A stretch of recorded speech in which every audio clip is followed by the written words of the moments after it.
Colombia ha sido aliada fiel de los Estados Unidos desde la década del 30, una relación que se estrechó aún más con el Plan Colombia. ¿Cómo será la relación de Colombia con los Estados Unidos en su potencial y específicamente con el señor Trump en su potencial gobierno? Bueno, gracias.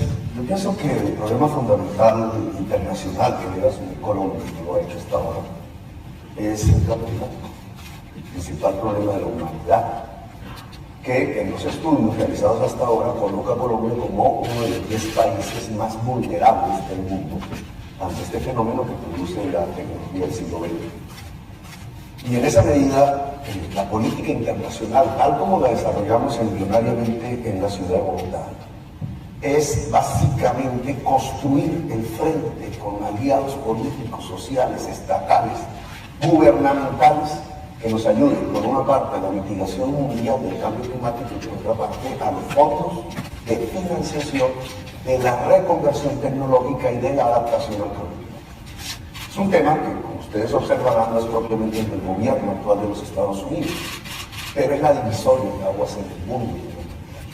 Colombia debe dejar de priorizar como su agenda internacional el narcotráfico, lo cual ha sucedido en los últimos 30 años, y pasar a una política de vanguardia de grandes discusiones del mundo con un papel estelar el del cambio climático. Respecto a la política de narcóticos, en mi opinión, y ese es un tema que tiene que ver con el gobierno de los Estados Unidos, debemos dar un paso hacia la nacionalización de esa política. Creo que tanto aquí como allá hemos llegado a la conclusión que la guerra contra las drogas es un fracaso. Pero no se han tomado las medidas de reforma a ese tipo de política que ha guiado al país y a los Estados Unidos en los últimos 25 años. Esa reforma, ya lo hablaremos en otra pregunta, porque se agota el tiempo, tiene que ver, en mi opinión, con empiece a decir cosas contra los candidatos, lo bloqueo. Precisamente para poderlas golpear. En otra pregunta hablaremos de cómo se reduce el poder político de las mafias en Colombia en una nueva política antidrogas que me propongo incentivar en Colombia. Digamos. Claro, frente a la pregunta concreta de, en su potencial gobierno, ¿cómo será el panorama de las relaciones Colombia-Estados Unidos? ¿Cuál es la respuesta? Pues tú ya puedes deducir de lo que hemos respondido, obviamente, y luego de réplica, pero del cambio. Si la política internacional eje de Colombia empieza a ser el cambio climático, fuerzas muy importantes en los Estados Unidos serán aliadas. Por ejemplo, el Estado de California. Pero muy probablemente los negacionistas del cambio climático, y creo que están hoy en el gobierno, no lo serán. Colombia tiene que aliarse con las fuerzas estatales, sociales, políticas que en todo el mundo están luchando contra el cambio climático. ¿Produce una tensión con el gobierno de los Estados Unidos actual? Sí, pero el gobierno de los Estados Unidos actual debe entender que la humanidad es más importante que el negocio del carbón y del petróleo. Y la otra consecuencia frente a las drogas es que también produce una tensión, en este caso un poco más fácil en el sentido de que hay un reconocimiento del fracaso de una política antidrogas, una salida del gobierno actual de los Estados Unidos hacia una especie de populismo punitivo, pero también un gran espacio de reflexión que nos lleva a plantearnos una política propia en Colombia, que yo la denomino de nacionalización de la política antidrogas del país, para volverla más eficaz de lo que estamos haciendo. Perfecto, gracias. La siguiente pregunta es para Humberto de la Calle. Otro de los temas de política internacional que afecta a Colombia y que además afecta al mundo entero es el de la migración. A Colombia específicamente le está afectando la migración de Venezuela por los problemas que está habiendo en el vecino país. ¿Cuál es la propuesta específica o cómo manejaría un potencial gobierno suyo la migración de venezolanos a Colombia para poder tratar el tema del empleo, el tema de la seguridad y que no afecte ni a los colombianos ni a los venezolanos que están llegando? Bueno, mil gracias a Juan José, a Colombia por Colombia, a Camila, a nuestros queridos panelistas. Voy a tomarme 10 segundos para anunciar que con la doctora Van de Ende he dejado aquí el cúmulo de nuestras propuestas que han sido presentadas a través de la campaña, que van desde una sociedad sin corrupción, competitividad, medio ambiente, para crear salud, en fin, yo creo que algunas de estas van a ser objeto seguramente de las preguntas que van apareciendo. Entonces, se lo quiero dejar a Camila para difusión entre los presentes. En efecto, estamos sufriendo en Colombia un flujo migratorio extraordinario proveniente de Venezuela. Y eso ha generado problemas de distinta naturaleza. Mi primer enfoque tiene que ser un enfoque lejano de la xenofobia. No podemos caer en la enfermedad mundial de la xenofobia. Tenemos unas obligaciones humanitarias. De la misma manera que los venezolanos, que los colombianos fuimos a Venezuela y fuimos bien recibidos allá en algún momento, me parece que debemos obrar con igual reciprocidad. Salir en una cruzada a combatir la presencia de venezolanos en Colombia tiene una serie de implicaciones, no solo xenófobas, sino que genera un entorno discriminatorio contra las minorías, contra lo que es distinto, algo que ya empieza a aparecer en Colombia de manera preocupante. Segundo, lo que sí es necesario es apelar más y más intensamente a mecanismos de carácter internacional, Naciones Unidas, ONGs internacionales, porque Colombia brindará y seguirá brindando la primera atención humanitaria, pero el fenómeno tiene ya dimensiones internacionales y por lo tanto Colombia y el gobierno colombiano debe ser más activo para acudir a ese tipo de organizaciones. Pero en general, en el tema de la migración, me parece que debiéramos ser un poco más abiertos. Colombia ha sido extraordinariamente cerrado desde hace 2 siglos a la migración y creo que eso nos ha afectado. Y además, en este caso particular de Venezuela, seguramente habrá oportunidad de volver sobre ella, lo que está ocurriendo en Colombia es algo extraordinariamente grave. Nunca habíamos usado la política exterior para fines de política interna, nunca. Colombia siempre había tenido una política exterior que conjugaba todas las fuerzas políticas. Es la primera vez que rompemos esa tradición. Y me parece que eso va a tener consecuencias en el futuro y es un error. Pero en segundo lugar, respecto de Venezuela, hay que obviamente condenar el gobierno de Maduro. Maduro es un dictador, viola la Carta Democrática Interamericana. Yo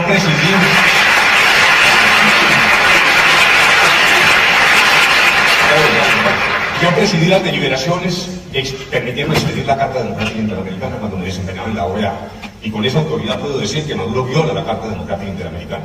Pero ¿cómo hay que proceder? Por la vía del derecho internacional, de la diplomacia, de la diplomacia multilateral. Colombia no debe emprender acciones en solitario, y mucho menos ciertas provocaciones como para que actúe en condiciones unilaterales que solo son aquellas que servirían a Maduro para perpetuarse.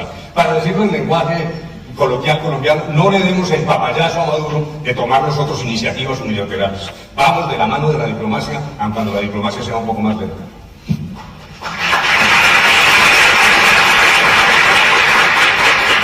Siguiente pregunta, volvemos al candidato Duque. La principal fuente de información de nosotros los colombianos que vivimos en el exterior es la prensa.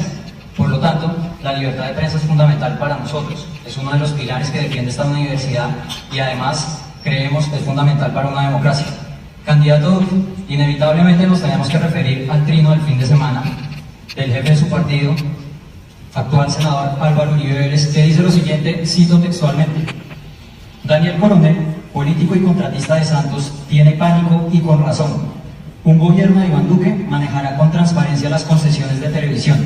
Nuestra pregunta es, ¿su gobierno qué posición tendrá frente a la libertad de expresión, libertad de prensa y acceso a la información? Muchas gracias por la pregunta. Y hace 8 días, a raíz de las inquietudes que tenían muchas personas, me aproximaron y me preguntaron cuál es mi opinión. ¿Yo qué dije? Lo que he dicho siempre frente a la libertad de prensa. He sido, soy y seré un defensor de la libertad de prensa porque para mí es un pilar de cualquier democracia. Donde no hay libertad de prensa, se arruina la democracia. Y también dije que cualquier persona que tenga cualquier concesión y la esté adelantando conforme a la ley, no tendrá nada que temerle a un gobierno mío. Dicho eso, yo también presenté en el Congreso de Colombia un proyecto de ley de publicidad estatal para limitar la forma en la que el Estado contrata la publicidad, y utilicé la relatoría de la Organización de Estados Americanos y particularmente el caso de Montenegro en Argentina para que la publicidad estatal no se convierta en un mecanismo ni para cooptar ni para perseguir la libertad de prensa. ¿Por qué digo esto? Porque soy coherente y soy congruente. Y eso es lo que pienso hacer como presidente.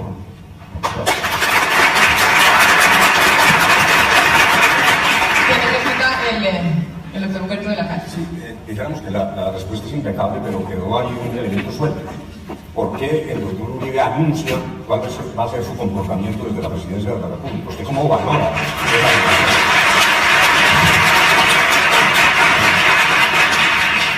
quiero que el doctor Humberto veniera al enganche personal, pero yo no le voy a caer en eso, doctor Humberto. Yo no soy intérprete de trinos, y así lo digo. Yo soy candidato a la presidencia, y como candidato a la presidencia le contesto a usted mirándolo a los ojos. No voy a afectar la libertad de prensa.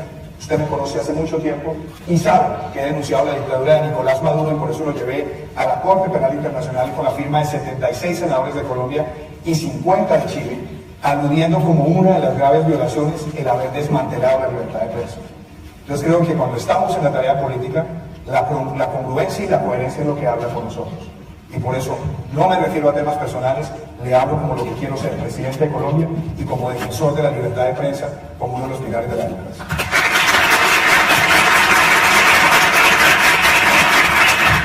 ¿Usted tiene una réplica también, doctor Pedro? ¿Se puede? ¿No? Adelante. No teníamos en las reglas, pero adelante. Primero, me parece que no es un problema de interpretación de trinos, ni tampoco es un problema de posición personal. Es el jefe de su partido. Y es el jefe de su partido que fue presidente, gobernó 8 años y quiso gobernar otros 8 años más a través del presidente Santos, al cual lo llamó traidor, precisamente porque no le hizo caso. Y lo que ha dicho el jefe de su partido es que las concesiones de televisión y los procesos licitatorios van a dar cuenta de un periodista que no le ha sido afín al señor Daniel Coronel. Estamos hablando de un jefe de su partido que produjo 3.000 casos de falsos positivos sin denuncia internacional por parte de algunos de los miembros, incluido usted, de su partido. La pregunta es, si lleva 16 años pensando que puede gobernar por interpuesta persona a uno de los cuales lo llamó traidor, usted sería un traidor del presidente Uribe si no le hace caso en su insinuación de cerrar el canal de Colombia. Yo primero pregunto si esto es una réplica o es una entrevista suya hacia mí, doctor Pérez. Porque no veo el fundamento. Pero yo le contesto. Primero que todo, yo siempre he sido un defensor de la legalidad. Yo nunca he creído que las armas sean un mecanismo de ningún tipo de expresión política. Usted no. Usted en algunos momentos de su vida pensó que la violencia era un mecanismo de expresión política, y además intentaron acallar no solamente voces de ciudadanos, sino de ciudadanos indefensos y desarmados para defender sus ideas. Entonces, frente a los ataques que usted le hace al presidente Uribe, al expresidente Uribe, a su gobierno, pues estamos listos para dar el debate. Y le voy a decir mi postura. Todo aquel que estando en las fuerzas militares haya deshonrado el uniforme y que haya deshonrado la responsabilidad de las Fuerzas Armadas, la constitucional, de proteger la vida, honra y bienes de los colombianos, merece una sanción severa, no canonjías sino indulgencias. Y también le digo lo siguiente, cualquier aproximación que usted quiera hacer sobre los falsos positivos, miremosla con la evidencia, miremosla con la purga que se hizo en la fuerza pública, miremosla con las investigaciones que se adelantaron, y no tratemos de simplemente atacar al presidente Uribe para ganarse aplausos o ataques en un debate. Fijemos lo que queremos para Colombia, y es que cualquier persona que porte el uniforme de la patria tenga que comportarse con respeto y respeto a los derechos humanos.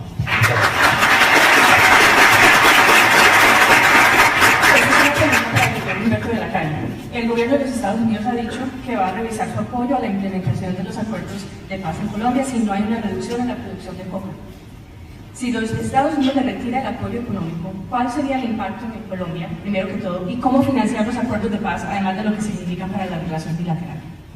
Lo primero sobre los cultivos es que tenemos que enfocar dos capítulos diferentes del problema en Colombia, el de los cultivos mismos y el del narcotráfico.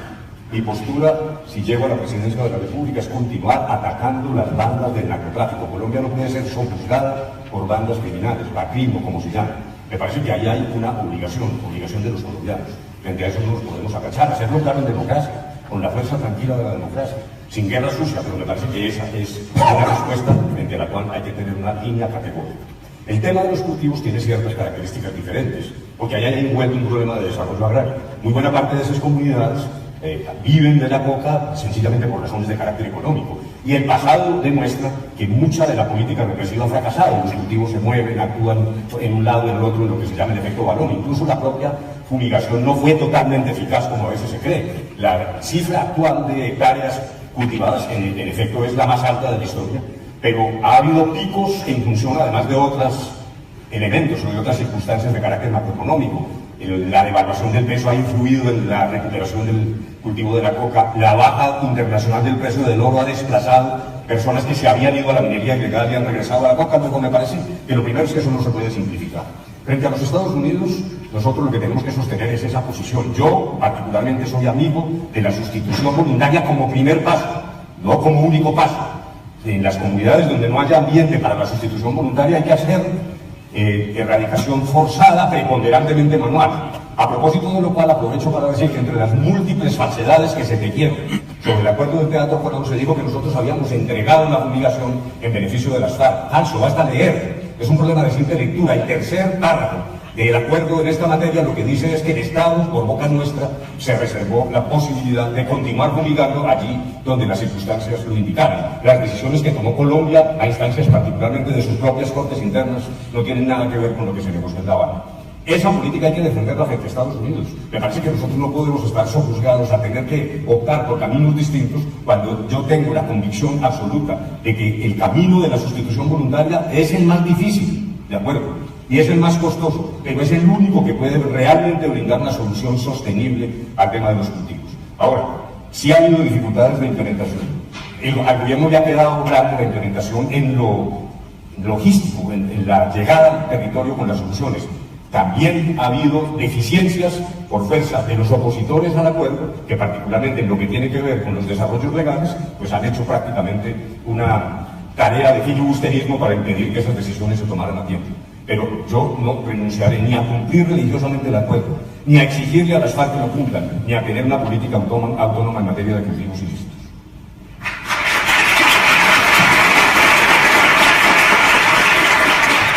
Esta pregunta es para el candidato Duque. Los programas de gobierno plantean una reducción de impuestos. ¿Cómo se van a reemplazar esos recursos? ¿Quería explicar? No me he preguntado. Dijiste Duque, pero en esta parte no le han preguntado. Entiendo, pero esta pregunta es específicamente a usted. Es que hacemos una claridad, vamos a cambiar de tema, o usted quiere decir algo del tema. Pregúntenle por si dio una mierda. No. Ya verá. No necesariamente. No. Vamos a pasar al tema económico ya. Sí. Entonces, vuelvo a repetir la pregunta. Sus programas de gobierno plantean una reducción de impuestos. ¿Cómo se van a reemplazar esos recursos? Primero que todo, aquí en los Estados Unidos hay un famoso jurista que se llama John Marshall que decía: el poder de gravar es el poder de destruir. Cuando un país tiene excesiva carga tributaria sobre quienes generan empleo, lo que termina detonando es la pérdida de trabajo, la de dejar de contratar o transferir el costo a la sociedad. Y hoy nosotros tenemos una tarifa de renta corporativa en Colombia del 34%, que está mucho más alta que el promedio de los países de la OCDE, y tenemos tasas de tributación agregadas que superan el 50, 60 o 70%. ¿Cómo entonces podemos hablar de reducción? Primero, eliminemos gastos innecesarios. El país está gastando más de 600.000 millones de pesos al año en publicidad y eventos. El país tiene enormes duplicidades en la administración y hay una expansión desmedida de la nómina en muchas entidades del Estado. Ahí hay una primera área de recorte. La segunda, una reforma a la administración pública que nos genere ahorros, eficiencias, usos de tecnología en los próximos 4 años que nos lleven a un ahorro del 5% por año.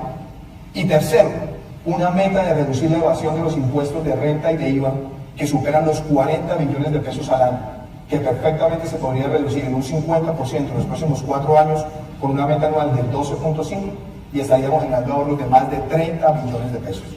Ahora, ¿cómo se aplica eso a la reducción de tarifas? Un punto del impuesto de renta vale 1 billón de pesos y un punto del IVA vale 2.7 billones de pesos. Ahí es donde liberamos los recursos para buscar la combinación, indicar y reactivar la inversión, reactivar la contratación y mejorar el ingreso de los trabajadores por la vía de la inversión. Esa es la combinación de herramientas sobre la cual se sustenta la reducción de impuestos que le estoy proponiendo a los colombianos.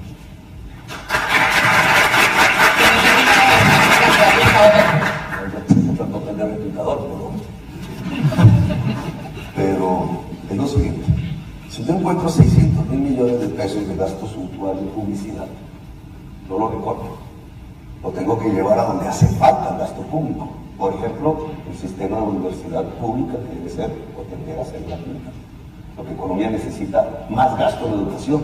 Así que toda posibilidad de recortes de gastos no necesarios tienen que ir a financiar los gastos absolutamente necesarios, que es la salud, la innovación tecnológica, la educación general. Luego, por el lado de recortar gastos no se encuentra un espacio financiero en Colombia. Lo que hace la propuesta de reducción de impuestos realmente es populista. Y lo explico. En los últimos 30 años, las facciones más reaccionarias de la política mundial le han pedido a su sociedad de reducir los impuestos de las capas más ricas de su sociedad. El resultado de esa política de los últimos 30 años no es que creció el empleo, no es que crecieron los salarios reales en el mundo, al contrario, los salarios reales se desplomaron porque ante la caída del gasto en salud y educación, lo que pierde es la productividad de la economía, y al caer la productividad de la economía, caen los salarios y los ingresos reales. Lo que sí se produjo en el mundo, y ese es el libro de Tomás Piketty, y se produjo profundamente en Colombia, es un incremento pavoroso y agresivo de la desigualdad social.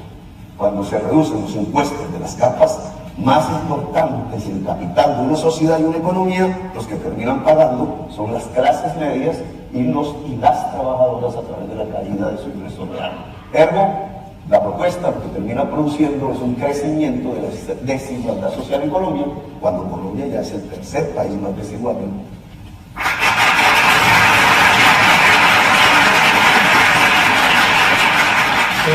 Hay un problema, don Petro, es que yo no estoy hablando de los ricos, estoy hablando de los que generan empleo, que son las empresas. En Colombia hay 22 millones de personas ocupadas que contestan la pregunta del DANE: ¿ha trabajado usted al menos una hora con o sin remuneración durante la última semana? Y contestan sí, quedan incluidas. Pero menos de 7 millones son los que contribuyen a pensión y salud, y menos de 2 son los que se pensionan. Una gran informalidad. Si queremos resolver los problemas sociales de Colombia, se necesita es formalización laboral. ¿Y quién formaliza, doctor Petro? Formalizan los que generan empleo. Y resulta que el 47% de los negocios en Colombia, según cifras de entidades como el Banco Interamericano de Desarrollo, no tienen registro mercantil, no están formalizados como negocios. Luego, muchos no se formalizan por la excesiva carga tributaria, por la mala distribución de la carga tributaria, por la enorme dispersión de impuestos. Lo que tenemos que hacer es incentivar la formalización para enfrentar esa situación de pobreza que necesitamos aliviar en el país, y por eso, para hacerlo, lo que estoy proponiendo es que tengamos un Estado más austero, más eficiente, que nos permita bajar las cargas, formalizar negocios, formalizar empleo, detonar inversión, generar actividad económica, y por esa vía generar el crecimiento que nos permite tener los recursos para mejorar la inversión pública. Esa es la lógica que hay detrás de esto. No destruir a quien genera empleo, porque ese tipo de estigmatizaciones lo único que nos terminan es llevando a replicar el errático modelo de Venezuela que usted tanto predica.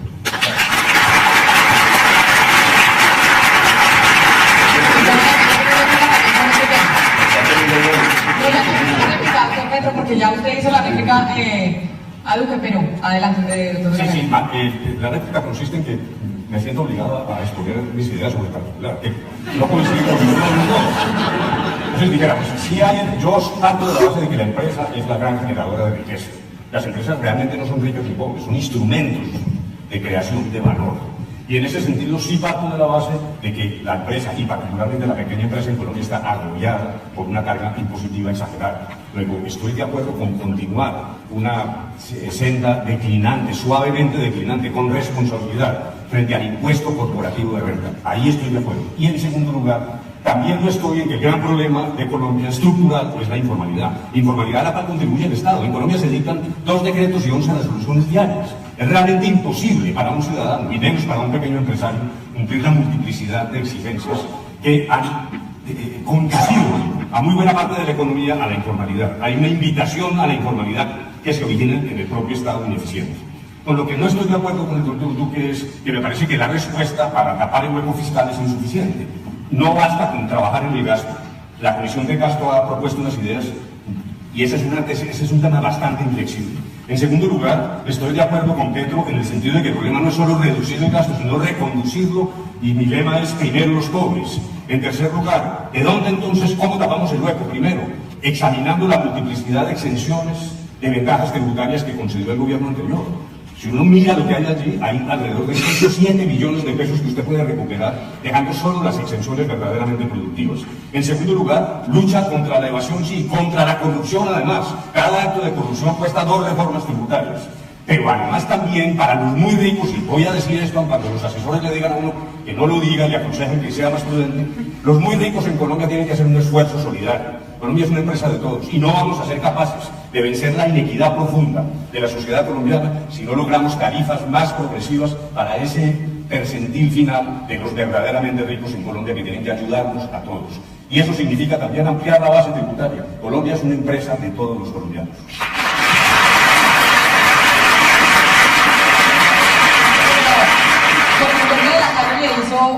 Una especie de réplica también, Iván Duque va a responder. Yo le recomiendo, doctor Duque, el tiempo. Recomiendo que no me hagas tanta réplica para Pero, mira, doctor Humberto, lo bueno de estos debates es que puede haber coincidencias. Colombia no es solamente el rechazo por las ideas del otro, usted y yo hemos coincidido en algunas. Y desde hace mucho tiempo yo he estado planteando que en efecto la revisión del sistema de exenciones tributarias es necesaria. Para que el sistema de exenciones tributarias realmente exista es para aquellas cosas que generan empleo y generan impacto en la economía. Pero hablemos también de lo que serían los paraimpuestos. 68.000 resoluciones en 14 años, 17.000 decretos, 2.136 circulares. Estamos proponiendo la ventanilla única de comercio y emprendimiento para facilitar la relación del sector privado con el Estado. Y la otra cosa, es importante de pronto bajar o contemplar bajar la tarifa del IVA, que usted también lo ha hecho. Ampliar un poco más la base y mejorar y corregir la situación de regresividad con la devolución a los más vulnerables del consumo ponderado de canasta familiar, como lo ha hecho exitosamente Uruguay con bancarización. Son cosas en las que nos podemos poner de acuerdo y lo celebro. Yo lo había dicho hace un año y medio, usted lo dijo en la Asamblea de la ANDI, y las coincidencias también le sirven a la democracia. Una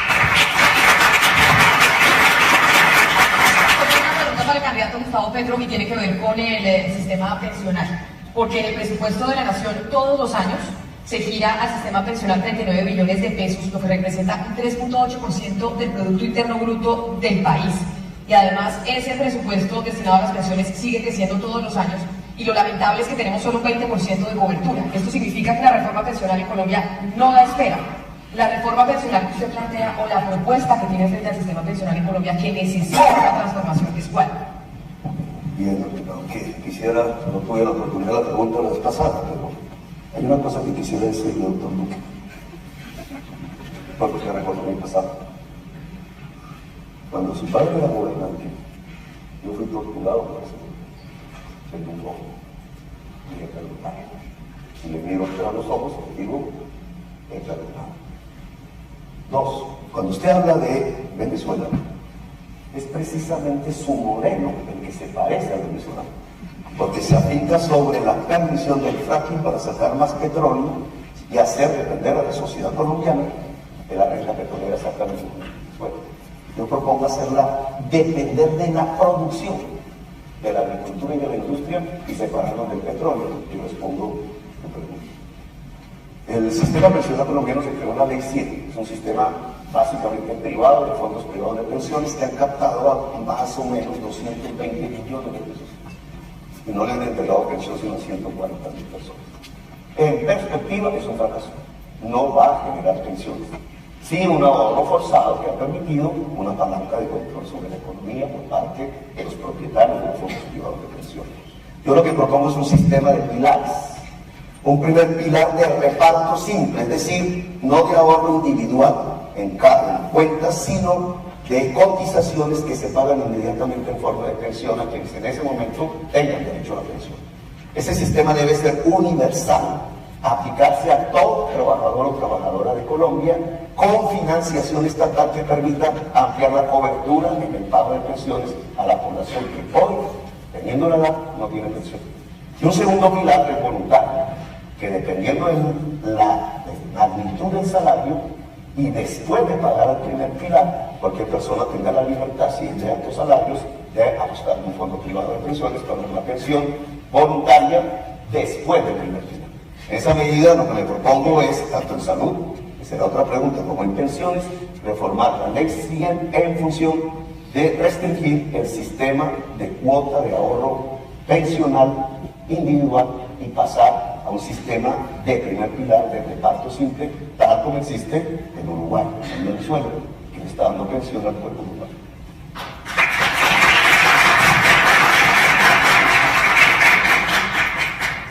La siguiente pregunta es para el doctor de la Calle. Doctor de la Calle, Colombia es un país con recursos petroleros limitados, 7 años de reserva frente, por ejemplo, a Venezuela, que tiene 88. ¿Cree usted que una expansión o inversión continua en esta área de la economía es sostenible? Y una segunda pregunta, ¿cuál cree usted que debe ser el motor de la economía de la Colombia del 2030 y cómo hará su gobierno para trazar el camino para llegar allí? Bueno, sobre el primer punto, el tema de la minería es crítico. En primer lugar, por el impacto fiscal que tiene, en efecto, muy buena parte de la fiscalidad depende de estos ingresos. Pero en segundo lugar, porque entra en contraposición, lo dijo Petro, con el problema del modelo de preservación del medio ambiente.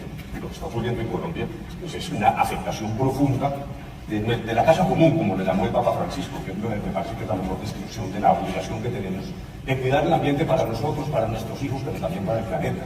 Lo que está pasando con la industria extractiva es un tema mundial, que implica entonces cambios en nuestro modelo económico. Pero aquí hay que separar fenómenos distintos. Una cosa es el petróleo y otra la minería de metales. La minería de metales no es fuente excesiva de recursos, es una fuente de recursos que no es crucial para el fisco colombiano y en cambio su efecto es extraordinariamente nocivo. Hay quienes nos dicen, bueno, en Chile y en Perú hacen minería de metales sin problema. No, minería de metales en un ecosistema frágil tropical puede ser realmente un desastre. Allí me parece que hay que actuar mucho más rápido, solo preservando la minería artesanal ancestral. Hay que mover el minero artesanal a formas de explotación amigables con la naturaleza, por ejemplo, los tratados que se han suscrito para la no utilización del mercurio. El tema del petróleo es distinto en ambos lados. Es menos nocivo en el momento de su explotación, la porción de superficie comprometida es menor, pero al mismo tiempo realmente hoy es un elemento insustituible del fisco colombiano, de la hacienda pública colombiana. Luego lo que hay que hacer allá es trabajar con la minería del futuro. El tema del carbón además rápidamente va a generarse una situación en la que no va a haber compradores y tenemos que irnos acostumbrando a eso. En resumen, una acción preventiva dirigida a la preservación del medio ambiente para crear un sistema económico más diversificado, turismo. La gran posibilidad del turismo para Colombia es enorme. Estoy hablando de ecoturismo, puede ser una gran potencia mundial en esa materia. Y en segundo lugar, el tema de la agricultura. Haber logrado estabilizar el campo con el acuerdo del Teatro Colón, y es, yo sé, un tema que puede ser materia de discusión, le abre enormes posibilidades a Colombia, porque la reforma rural integral tiene un propósito que es recuperar la economía campesinista, la dignidad del campesino. Pero es la primera vez que una guerrilla a la vez dice, después de 50 años de sostener lo contrario, que hay otras formas de explotación del campo, comillas, esto lo dice entre comillas el acuerdo, de cara al proceso de globalización de la economía. Luego la potencialidad de Colombia como despensa del mundo es enorme, y el gran esfuerzo tiene que ser conducir la economía colombiana a una menor dependencia de la industria extractiva, con los riesgos que todos estamos ya comenzando a sentir.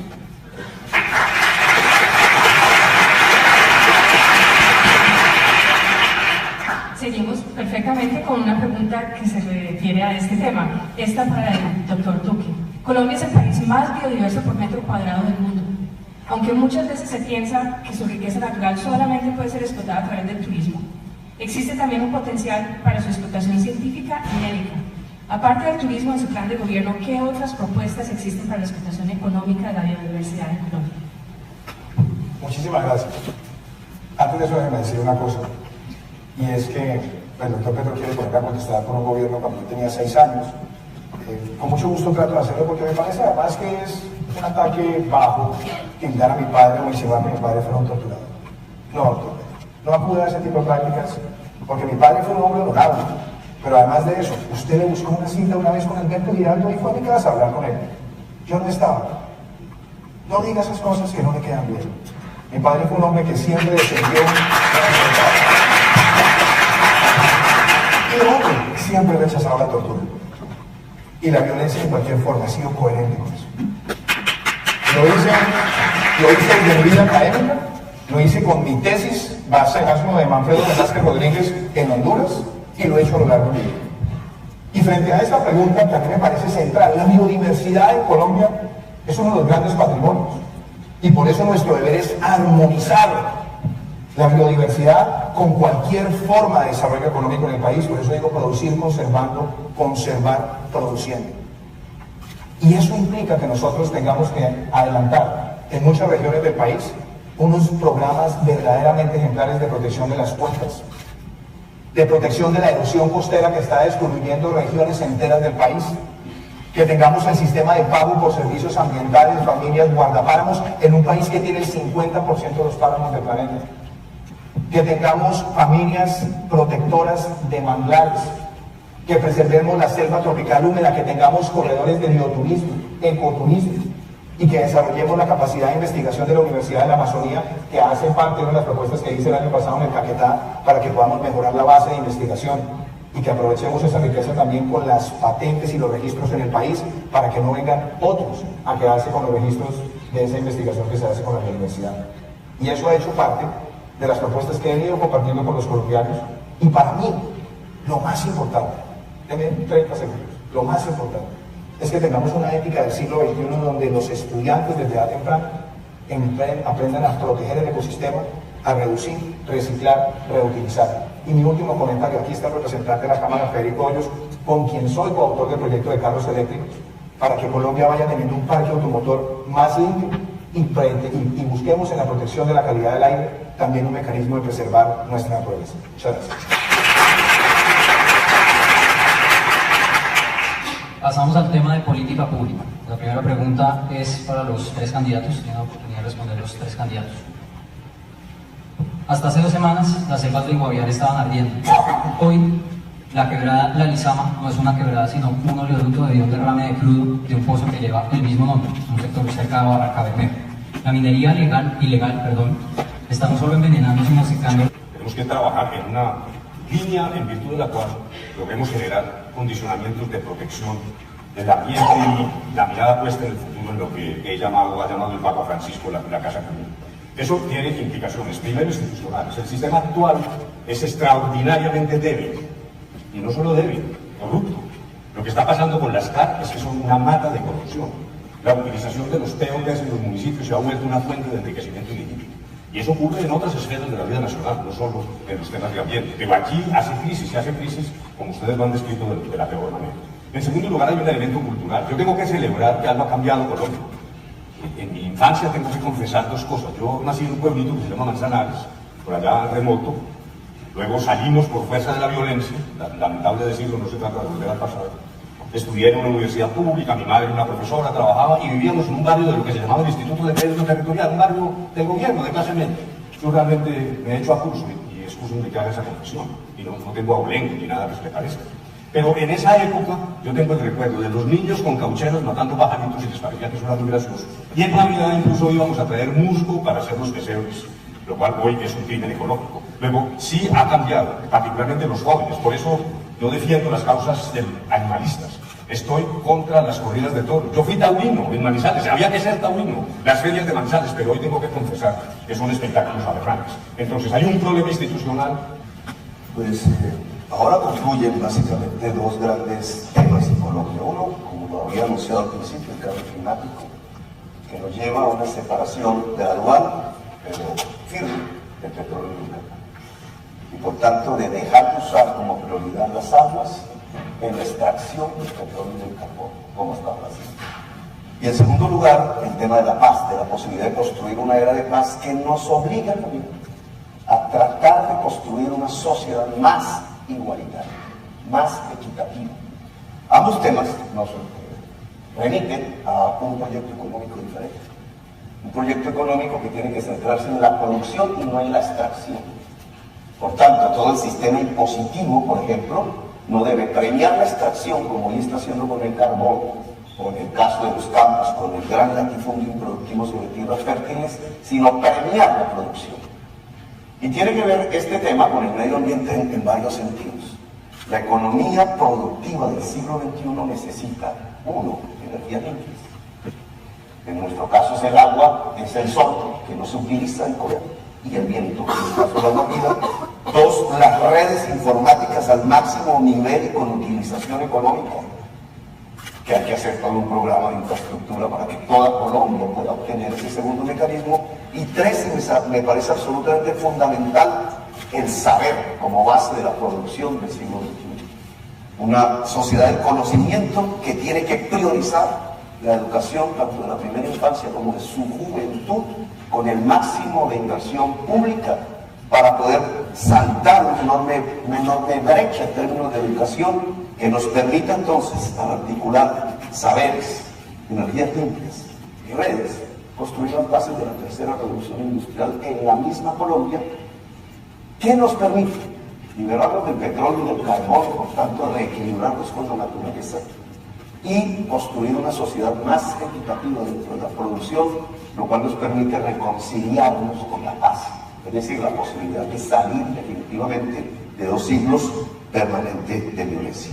Y doctor Duque, no soy bajo porque me torturaron, no, me torturaron en el gobierno de su padre y que usted trajo a colación aquí mi pasado y pensó que no había entrado a la violencia porque sí, no, nos llevaron a la violencia.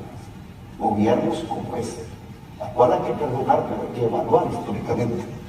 2, usted dice que tenía 6 años en esa época, pero no tenía 6 años cuando su jefe político, el señor Uribe, dijo que iba a censurar al presidente Daniel Ortega y usted responde como si tuviera los 6 años. Es que no interprete trino. Y 3, usted niega los falsos positivos y su fórmula presidencial, aquí presente, y usted, como corresponsable político, no pueden negar los falsos positivos porque es uno de los hechos de ruptura del derecho internacional humanitario, uno de los crímenes de lesa humanidad más bárbaros cometidos en la historia de Colombia y se cometió bajo la responsabilidad no de unos uniformados, para fuera así de fácil, no, de un presidente de la República, que es su jefe político, el señor Uribe Vélez.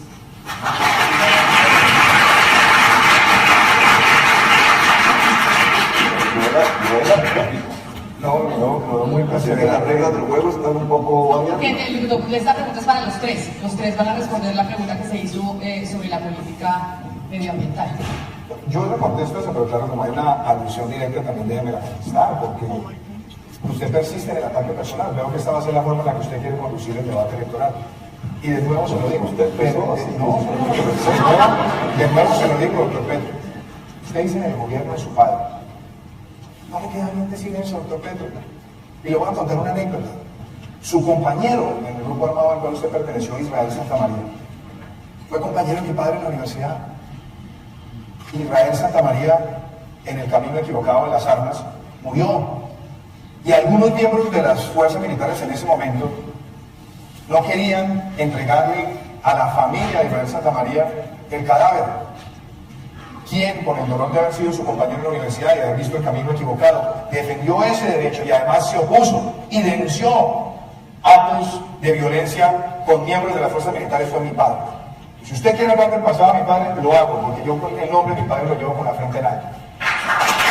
No los he condenado por los falsos positivos, los he condenado. Y por eso he dicho que quien haya cometido esos crímenes no merece ningún tipo de canonjías ni indulgencias. Sanción ejemplar. Y se lo repito cuantas veces quiera que se lo diga. Y frente a los temas ambientales, que es el motivo de la pregunta, yo sí quiero decirles lo que yo espero para Colombia en los próximos 4 años. Primero, ratificar y cumplir el convenio de Minamata para que Colombia sea un país libre de mercurio en el año 2020.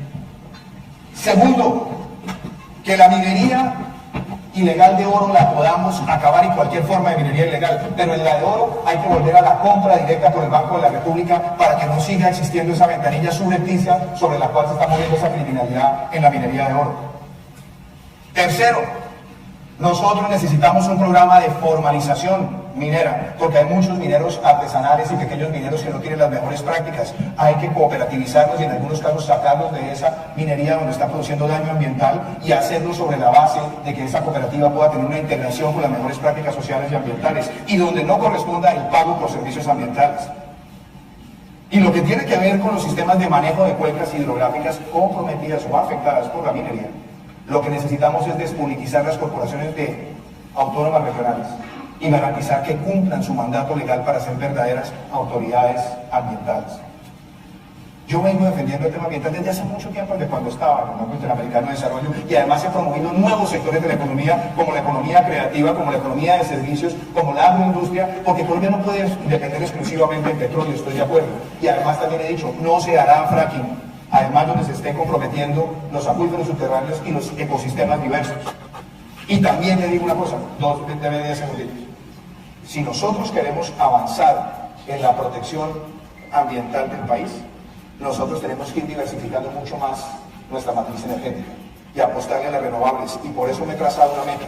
En los próximos 4 años vamos a tener un piso de pasar de menos de 40 megas de renovables a un piso de 300 y un potencial que quisiéramos desarrollar de 1500 megas, que es la más grande transformación energética a la que pueda aspirar Colombia en los próximos años. Muchísimas gracias.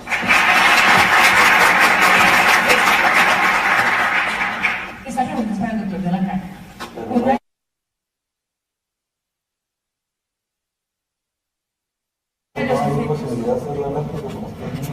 Pero es que lo que pasa es que tenemos que estar pues, ajustados un poco a la regla del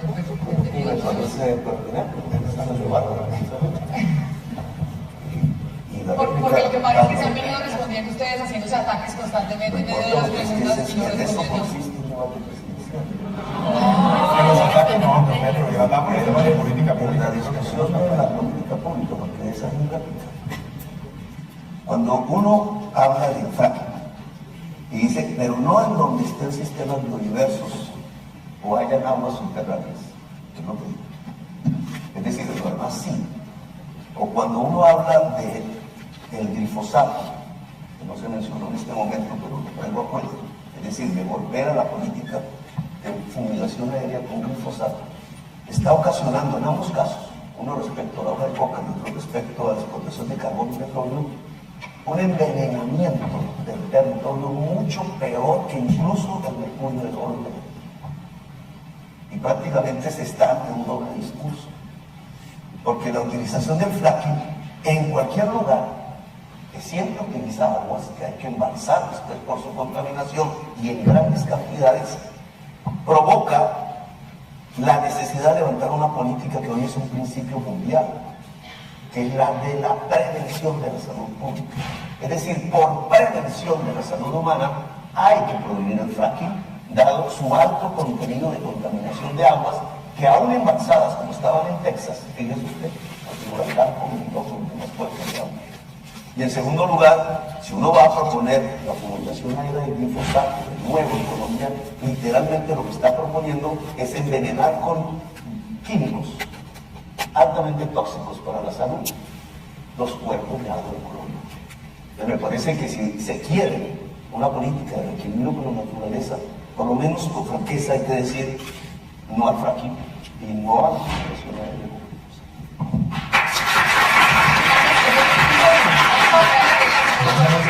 Claro. Usted le va a responder a Gustavo Petro la réplica que le hizo sobre el Hay dos formas de aproximar este tema.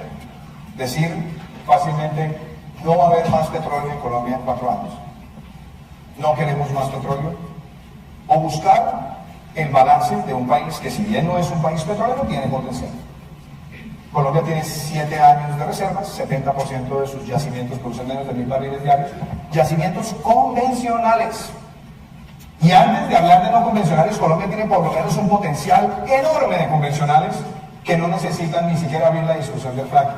Pero les voy a decir una cosa.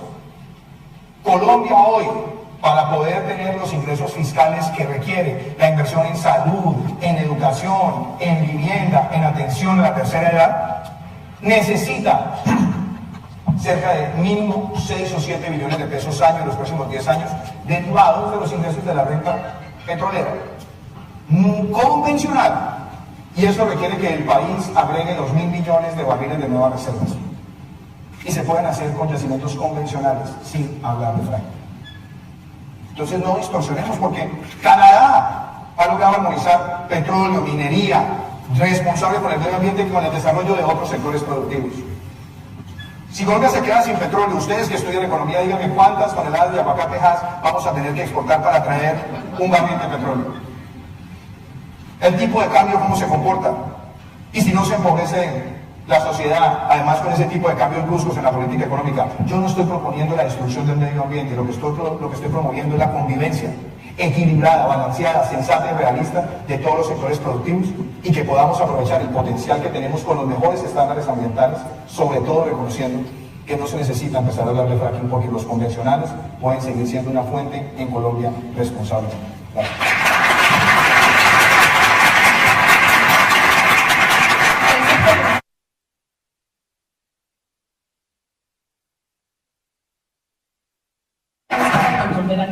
Uno de los efectos de la violencia en Colombia ha sido el rezago de la infraestructura y por lo tanto la conectividad entre las regiones.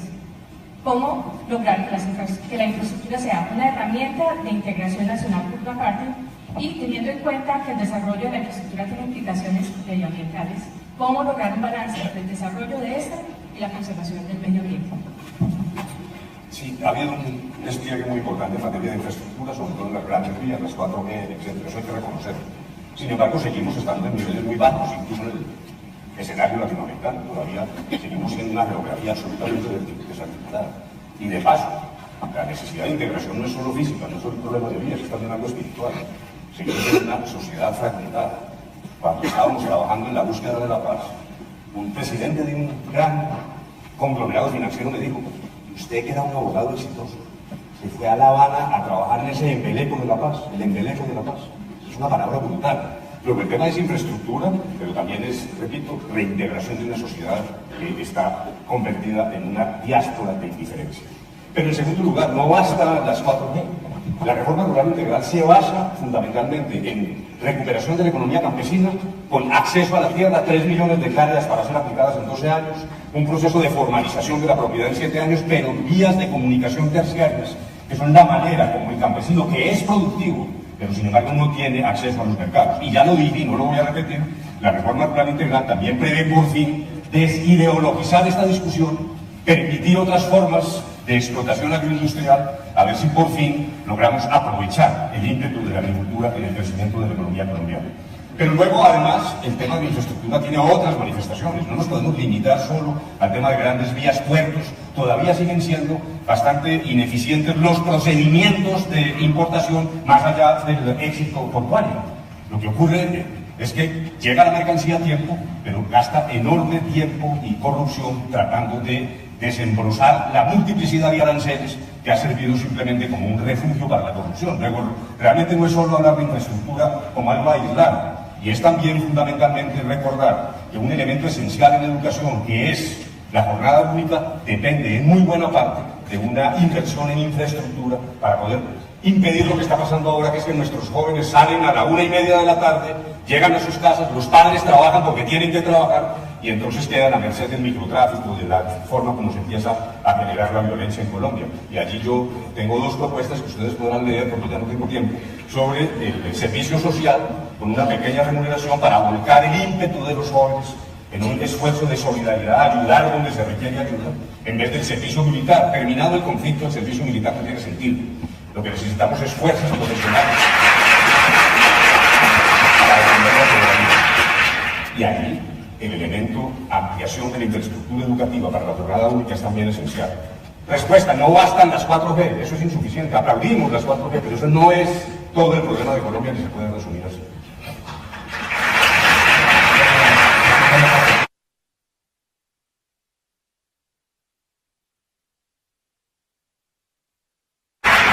La siguiente pregunta es para el candidato Duque. El acceso a la educación de alta calidad es uno de los principales motores de desarrollo económico de un país. ¿Qué políticas contiene su plan de gobierno para ampliar el acceso a la educación de alta calidad, especialmente para los sectores de bajos recursos? ¿Qué mantendría de la política actual? ¿Qué cambiaría? El acceso a la universidad es vital si queremos transformar nuestra sociedad. Y mi mayor preocupación es que de los más de 400.000 o 500.000 egresados al año del bachillerato, muy pocos están llegando a la universidad.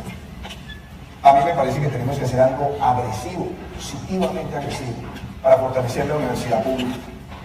La universidad pública requiere un fortalecimiento en su administración, en su despolitización, en mejorar la acreditación de programas de alta calidad. Y tengo el anhelo de empezar un programa que nos permita llegar a la gratuidad de la educación universitaria para los muchachos de estratos 1 y 2. Y para hacerlo, uno de los elementos que queremos promover es también la educación digital. ¿Cómo? que un porcentaje importante de los créditos en la universidad pública se dicte a través de educación virtual, de manera que podamos abrir más cupos. Y por otro lado, que podamos también profundizar la educación digital en los lugares de difícil acceso. Eso nos permite a nosotros hacer una gran revolución en materia de educación universitaria. Hay un conflicto en este momento en Colombia frente a Ser y Lo Paga en la universidad pública. Los programas como Ser y Lo Paga, que son subsidios a la demanda, permiten que un grupo reducido de estudiantes reciban el beneficio. No me opongo a que el programa continúe, pero no le puede quitar los recursos a la universidad pública. Yo fui el ponente de la estampilla para la Universidad Industrial de Santander, que es una universidad pública. Defendí las estampillas de la Universidad Nacional y la Universidad Distrital. Y creo que nosotros no podemos llevar a que haya una confrontación. Que haya subsidio a la demanda, perfecto, pero tenemos que mejorar sustancialmente el subsidio a la oferta desde la universidad pública. Y déjenme cerrar con una cosita. La educación superior no solamente es universitaria, también es técnica y es tecnológica. Y es formación para el empleo. Yo quiero que los bachilleres en Colombia, en los últimos 3 años, 9º, 10º y 11, reciban esa formación para el empleo y que cuando se gradúen tengan en una mano el título de bachiller y en la otra el título de técnico para el empleo. Con un año más son tecnólogos y eso también nos permite hacer una gran transformación de la educación superior en el país. Gracias.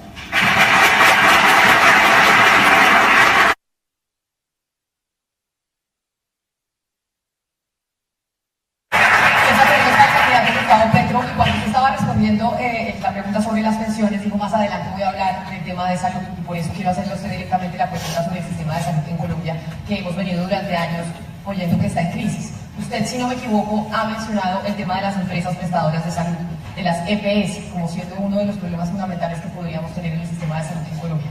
¿Cuál es la propuesta que usted hace para la transformación y para aliviar la prestación del servicio a todos los colombianos? Sí, los datos arrojan que más o menos 1.400.000 colombianos desde 1993 a la fecha han muerto por no tener tratamiento médico. Es decir, el sistema de salud colombiano ha matado más gente que toda la violencia colombiana. Y amerita obviamente una reforma. Y esa reforma tiene ya una experiencia práctica. Nosotros ya iniciamos en la época de la autonomía un modelo diferente con éxito.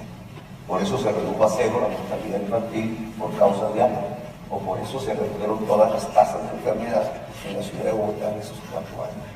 Ese modelo tiene 2 pilares. Por eso pensiones y salud van de la mano en la misma ley que hay que reformar. El primer pilar es el preventivo. Es mejor que enfermedades.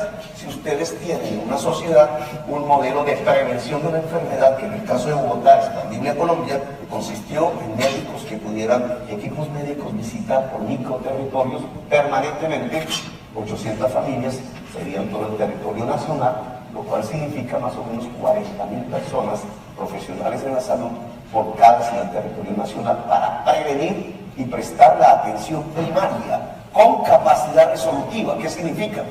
Que detectada la enfermedad tenga la capacidad de remitir al segundo pilar. Y el segundo pilar es el tratamiento de la enfermedad. No necesitamos ya EPS. Los EPS son un peso muerto hoy en la sociedad colombiana.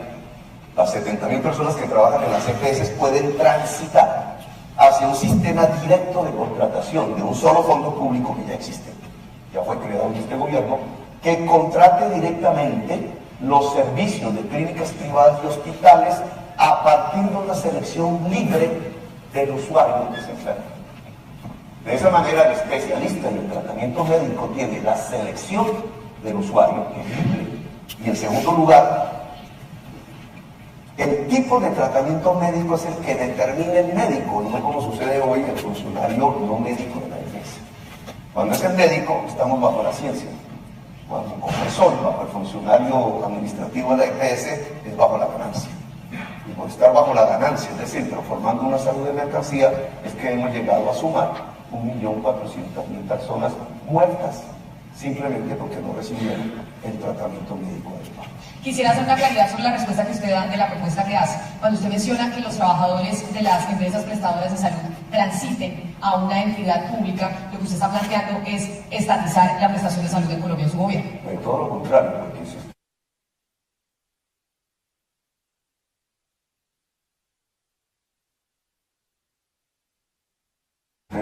puso atención en mi respuesta, dije clínicas privadas y hospitales públicos, con selección libre del usuario. Y obviamente es una selección determinada por la región. ¿Y usted cómo garantiza que esos trabajadores van a ser contratados por empresas privadas? No por empresas privadas. El fondo único que ya existe, esa ya no es una creación mía, es público, no es privado.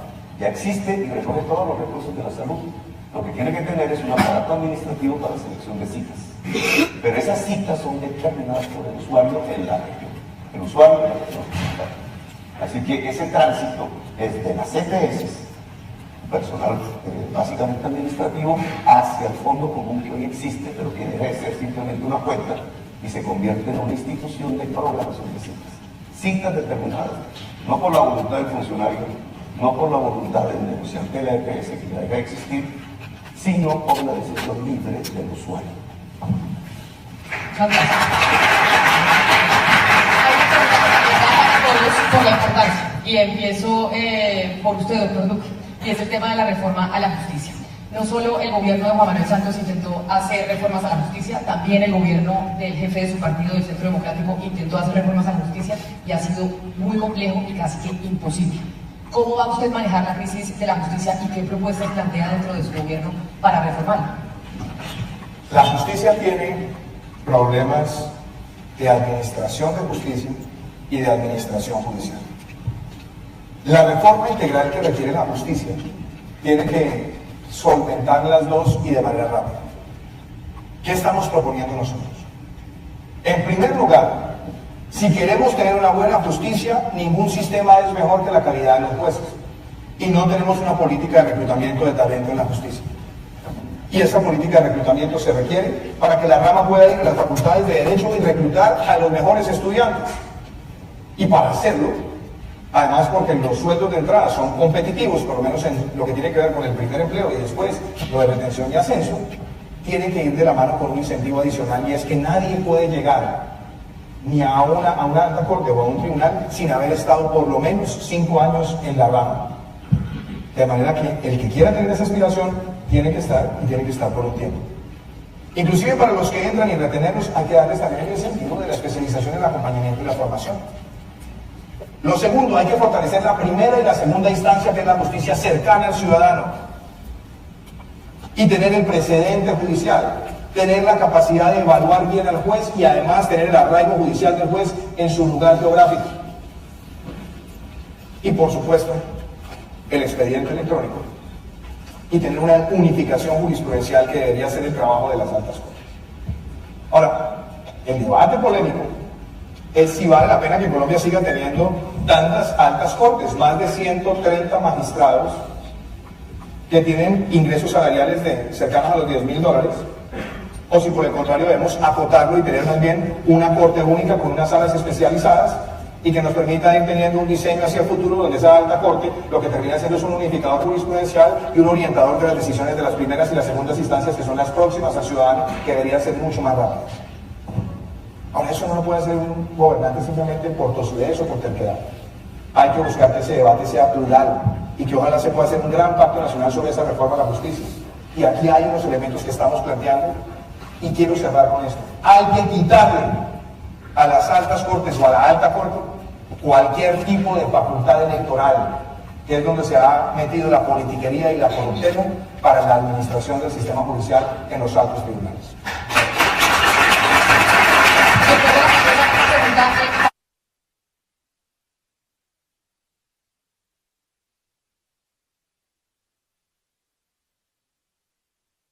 Para usted, pero además de eso es cómo lograr esa reforma a la justicia, porque estos planteamientos pues se han hecho en el pasado, pero ha sido imposible que el Congreso realmente tramite la reforma por cuenta de las presiones que vienen desde la misma rama judicial. Digamos, las dos visiones, podemos utilizar esa metodología. La que tiene que ver con acceso, rapidez, morosidad, ese es un tema que yo suelo llamar de ingeniería de sistemas, no solo computadores, yo no me estoy refiriendo a eso, no, lo que significa un sistema que se entraba permanentemente y que impide tomar decisiones a tiempo, decisiones sólidas, con un grave riesgo de inseguridad jurídica, que es el que estamos viviendo hoy en Colombia. Ya hasta saber si yo puedo hacer una alianza política o no depende de unos abogados. Realmente todo termina siendo un problema de abogados con multiplicidad de interpretaciones. multiplicidad de interpretaciones que coexisten en las mismas cortes. Porque hemos pasado de un sistema originariamente francés, de fuente del derecho privilegiado a la ley, a un sistema cuasi anglosajón, con la consulta de los antecedentes, pero sin el rigor que tienen aquí. Cuando un juez cambia la postura del antecedente, tiene que explicar rigurosamente, hay un método para cambiarlo. Allá no. En todas las cortes hay sentencias que coexisten y son absolutamente contradictorias. Lo que está entonces en la base es un problema de gerencia, de acceso al expediente digital. Francamente es un real problema de organización como lo conseguimos originalmente en el 91. Yo fui el delegado del gobierno, el vocero ante el gobierno de la constituyente del 91 y propusimos un Consejo Superior de la Judicatura pequeño, técnico, casi que la condición era no ser abogado. Y lo que creamos fue realmente un monstruo, un leviatán de abogados que realmente no funciona en términos de simple administración. Pero el problema de la cúpula es un problema distinto. Es un problema donde se ha instalado la corrupción, ciertos procedimientos. Yo no te investigo para que tú no me investigues, en un entramado de intereses entre la justicia, la alta justicia y el Congreso de la República, que está muy ligado al problema de corrupción que es hijo del sistema político. Y luego la puerta giratoria, eso de que desde la Procuraduría, de su compañero ahora en la reciente consulta, desde la Procuraduría hacer nombramientos pues, para obtener votos en las Cortes, eso hay que romperlo. Y eso hay que romperlo regresando a la verdadera autonomía de la justicia que se nos ha politizado. ¿Y eso cómo se logra, Camila? Yo propongo, tengo claras las ideas y las voy a proponer el 7 de agosto si soy elegido presidente y se las propondré al Congreso. Y el desafío para el Congreso es obrar limpiamente y desentrabar esta dificultad nacional que no hemos podido resolver por el nudo que implican los conflictos de intereses en la cúpula de la justicia. Si eso no funciona, si el Congreso se niega, para ese propósito, estoy listo a convocar una asamblea constituyente limitada para reformar la justicia, privar al Congreso de esa capacidad y vamos a discutir esto los colombianos en una instancia distinta. No la asamblea de Petro, que es la general, regional para todos, ¿no? Esa no me suena, pero para la justicia con carácter limitado sí estoy dispuesto a hacerlo.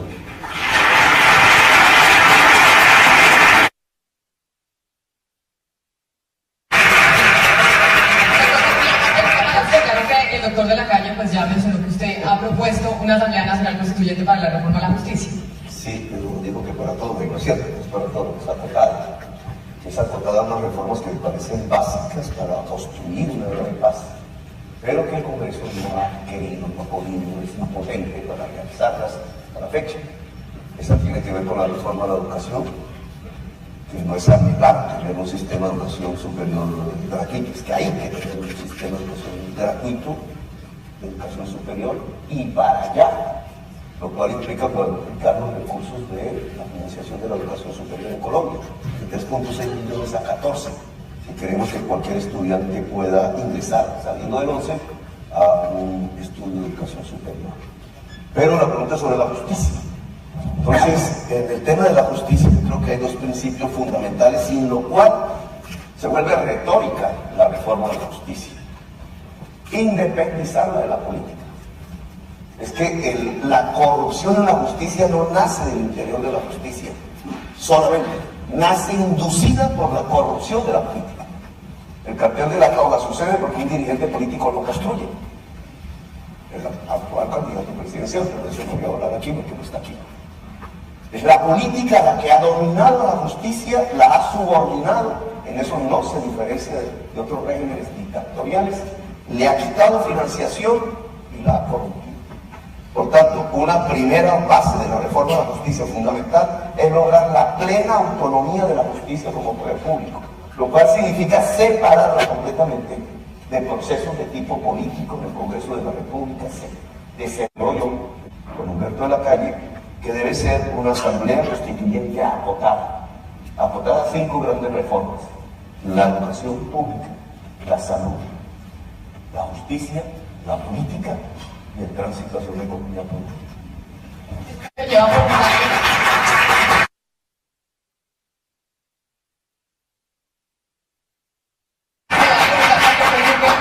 El doctor Petro y Humberto de la Calle dijeron: si no pasa en el Congreso la reforma a la justicia, proponemos una Asamblea Nacional Constituyente.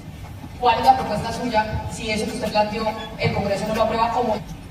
Yo he pensado mucho si se puede. El doctor Petro y Humberto de la Calle dijeron: si no pasa en el Congreso la reforma a la justicia, proponemos una Asamblea Nacional Constituyente. ¿Cuál es la propuesta suya si eso que usted planteó el Congreso no lo aprueba como históricamente no lo ha aprobado? Yo he pensado mucho si se puede y cuánto tomaría hacer una asamblea constituyente. ¿Qué problemas veo yo?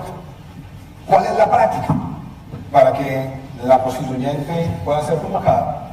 Requiere la presentación de un proyecto de ley. Proyecto de ley que requiere que se haga una convocatoria pública para que el pueblo colombiano decida si se convoca o no.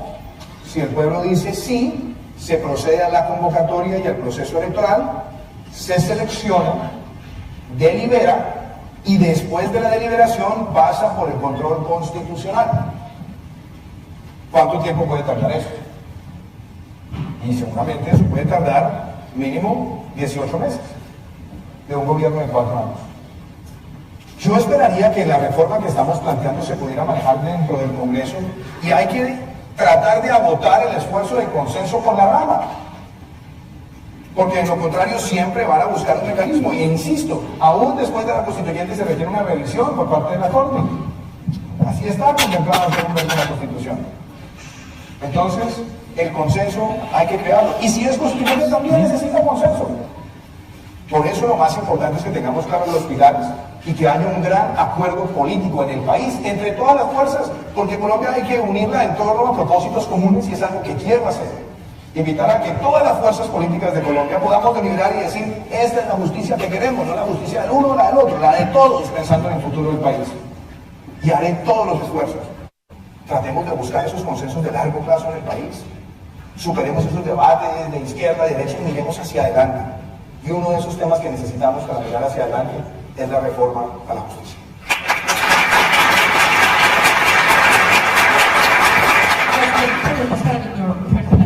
Según de Paz, más de 165 líderes sociales han sido asesinados desde que se firmó el acuerdo de paz. ¿Qué propuesta para protegerlos e incluirlos tiene usted en su gobierno de ser elegido el 7 de agosto? Y preguntamos si considera que estos asesinatos son sistemáticos y qué propuestas puede haber para incluirlos de verdad como un participante, como una de las promesas de los acuerdos de paz, de que se incluyan a los colombianos de una manera mucho más amplia en el desarrollo del gobierno. El verdadero talón de Aquiles en ese momento, frente a la puesta en práctica, llevar a la realidad el acuerdo de La Habana, es el de los asesinatos, no solo de reclamantes de tierras, sino de defensores de derechos humanos, de líderes sociales. Ese es un fenómeno enormemente grave y por ese camino se nos puede arruinar toda la posibilidad de conseguir una paz firme y duradera. Por lo tanto, quiero recordar, nuestra propuesta fue no solo escoltas y carros blindados, sino atacar aquellos elementos que sistemáticamente están actuando para cegar la vida de esos líderes. Hay estructuras en Colombia, oscuras estructuras en Colombia cuyo designio es ese. Y me parece que eso lo tenemos que enfrentar, repito, con un mecanismo robusto que fue diseñado por el general Oscar Naranjo, hoy vicepresidente de la República, y que tenemos que comprometernos a llevar a la realidad. Ese fenómeno no solo es extraordinariamente grave, sino que es sistemático. A mí no me queda ninguna duda. Aquí lo que se está reviviendo es una especie de mano negra para atentar contra quienes enarbolan ese tipo de banderas. En segundo lugar, ¿cómo lograrlo? Yo propongo un pacto nacional de no violencia en todos los municipios de Colombia, no solo en Bogotá, en cada municipio, el mismo día, a la misma hora, para que todas las fuerzas políticas, incluidos aquellos que votaron no en el plebiscito, porque ese sí yo creo, doctor Duque, que es el verdadero tema nacional, para que todos rechacemos la violencia, para que sepamos además que los confines de la no violencia no son solo grupos armados, es el feminicidio, es lo que ocurre en términos de violencia intrafamiliar. Y alguien le dijo, bueno, pero eso suena un poco retórico. No. En muchos países ha funcionado. ¿Por qué? Porque esa mano siniestra que está matando muchas veces cree estar siguiendo instrucciones. Los insultos en las capitales se convierten en asesinatos en los confines de Colombia. Eso fue lo que pasó en la violencia liberal conservadora. Luego tenemos que enviar ese mensaje de manera vigorosa. En tercer lugar, la reconciliación. La reconciliación. No podemos seguir alimentando los odios. Yo no estoy de acuerdo con mirar al pasado. algún miembro del Centro Democrático dijo que había que volver trizas el acuerdo. Bueno, luego les pareció probablemente demasiado agudo y entonces hay que reconocer que el doctor Duque ha cambiado las formas, pero no el fondo, porque los elementos que él contribuye fueron los esenciales para poner fin al conflicto. ¿Cuál es un buen acuerdo? El que pone fin al conflicto. Y lo logramos. Las FARC...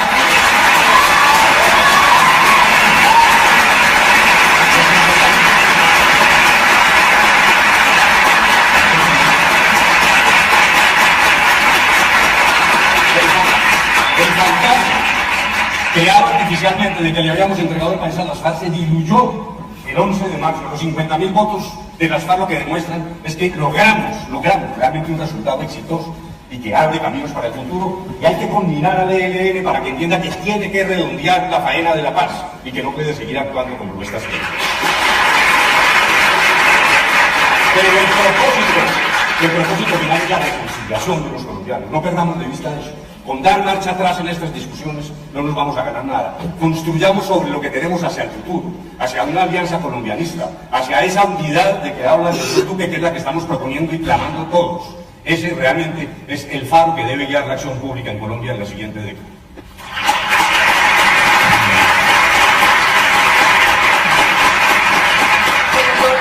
El candidato de la calle decía que la violencia verbal en las ciudades se traducía en violencia física en las regiones en Colombia. Y ahora estamos viviendo una nueva forma de hacer política. Y esta es una pregunta que quiero hacerle tanto al candidato Iván Duque como al candidato Gustavo Petro. Y es lo que está pasando en las redes sociales. En el mundo se está hablando además de lo que pasó con Cambridge Analytica, de lo que sucedió con la contratación de empresas de troles, con lo que pasó con Facebook y demás. Ustedes dos tienen seguidores que son muy agresivos a través de las redes sociales, tanto Gustavo Petro como Iván Duque.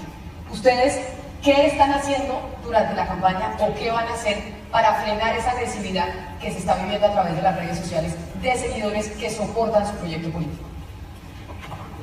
Camila, yo escuchaba con atención al doctor Humberto Lacalle, con quien he tenido a lo largo de la vida una excelente relación. Y hemos tenido discrepancias serias, siempre respetuosas. Cuando estuvimos en la campaña en plebiscito, yo defendía el no, y usted defendía el sí. Y nos encontramos en muchísimos escenarios.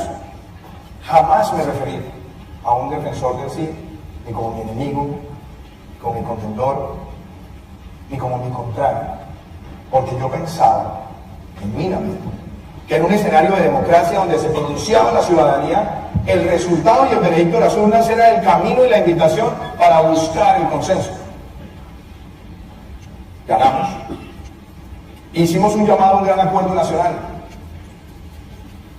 Presentamos una serie de solicitudes y modificaciones abiertos a un debate racional.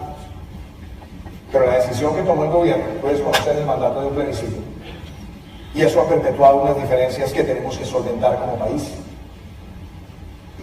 El gobierno quiso dividir a los colombianos entre amigos y enemigos de la paz. Yo no soy enemigo de la paz. Los enemigos de la paz son los que han querido desde la violencia presionar al país. Lo que necesitamos es construir la paz en Colombia sobre la base del imperio de la ley y que se le pueda decir al criminal el que la hace la paga, porque entre más se le premie, más violencia incubamos en Colombia. Yo le digo eso a Camila. Pero de su pregunta anterior, yo me paré y además rechacé el asesinato de cualquier líder social. Lo hice públicamente, lo hice en las redes que hacían esas convocatorias, porque no podemos seguir permitiendo que la violencia sea un mecanismo de hacer política. ¿Y cómo he conducido mi campaña? Yo hice una precandidatura al interior de un partido y nunca hubo un solo ataque mío a ningún contendor.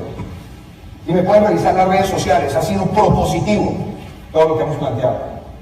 Fui a una consulta democrática con una excelente candidata como Marta Lucía Ramírez, con el doctor Alejandro Ordóñez, con quien hay diferencias, pero también la posibilidad de construir acuerdos en temas, más propuestas, que cuando vengan bajezas respondemos con altura. Y le he hecho llamado, no solamente a seguidores míos en las redes sociales, sino públicamente, a que no nos dejemos llevar.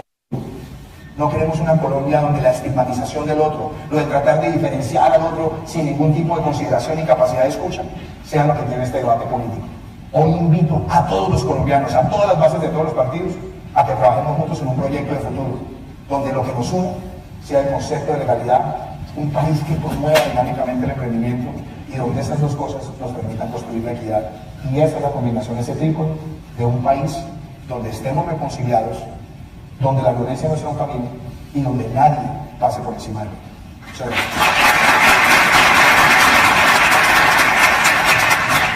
En realidad, ojalá fueran así bonitas las campañas que tenemos. Y la experiencia concreta es precisamente la del sí y la del no. Tuve una distancia en relación a ese plebiscito, pero indudablemente por ser ver lo que pasó, lo sentí. Es que ponen a rodar las campañas en dos carriles. De los candidatos, las figuras prestantes hablan bonito, hablan decente. Pero va a otra campaña, porque va paga y financiada. Esa es una campaña en la guerra sucia de la manipulación. Ahí no aparecen las figuras prestantes. Ahí aparecen en las redes los anónimos. Son miles, decenas de miles de robots, de personas, de dineros que van manipulando la opinión. Y la van manipulando a partir del engaño, la falsedad, los bajos instintos, las pasiones. ¿Cómo ganó el no sobre el sí? Así. Una campaña baja, rastrera, engaño, diciendo que la paz iba a tomar el país, diciendo que le iban a quitarle los taxis, a los taxistas, etc. ¿Cómo se plantea la campaña contra nosotros? Igual. Son dos carriles, uno decente y aparente, muy al estilo de los grandes gobernantes colombianos, y otro rastrero y destructor, profundamente violento. El compromiso mío es que yo no uso los dos carriles, uso uno, el debate abierto y debate abierto, no el segundo. El segundo es el del Cambridge Analytica, entre otros. Esos se pagan con mucho dinero. Y en Colombia, hoy, hay invertido muchísimo dinero en la construcción de una campaña difamatoria, sucia, rastrera y baja, tratando de que gane uno de los candidatos. La gente, porque contando estas preguntas en fila, hay un tema que es fundamental, que tiene que ver con la muerte de los líderes sociales, que tiene que ver con la posibilidad de que el fin de una violencia pueda ser seguida, no de una era de paz, sino de una nueva violencia todavía más bárbara, que es lo que empezamos a ver, digamos, dentro de las estadísticas y la realidad colombiana. Y ahí hay un punto central que es la gente. Cuando se dice, es que los militares de los falsos positivos deben ser castigados y tal, ¿saben que no? ¿Saben que ese no es el camino de Colombia? A mí, como presidente, me interesaría que esos militares, funcionarios, guerrilleros, paramilitares, etcétera, terceros que llaman, dijeran la verdad. Porque la verdad es fundamental para pasar la página hacia no una nueva venganza, sino hacia una era de paz. Y la verdad aparece si la JEP, tal como se concibió, es el eje de la justicia para la reconciliación. No una JEP recortada para que solo unos digan la verdad y otros callen, sino una JEP integral para que todos y todas digan la verdad, de tal manera que sobre la verdad se pueda construir una verdadera reconciliación. Cuando aquí hay proyectos políticos que están diciendo que hay que recortar la JEP, que es el mecanismo central del acuerdo de paz, lo que están diciendo es que no quieren que la verdad aparezca. Una verdad que tiene nombres propios y que no trata simplemente de oficiales del ejército, ¿no? O de guerrilleros. Tiene que ver con grandes poderes civiles y nombres propios de personalidades civiles que desencadenaron el genocidio y la muerte en Colombia. Para mí, poder frenar la muerte de líderes sociales, ante lo pregunto, poder rescatar la justicia en Colombia y poder construir la posibilidad de una era de paz pasa por un hecho fundamental, la verdad integral. Y esa verdad integral hoy tiene un instrumento que está siendo atacado por ustedes, la justicia especial para la paz, que debe ser integral para todos los componentes de la violencia y que tiene que dejarle a la sociedad colombiana algo que es fundamental para superar todas las violencias, la verdad. Gracias.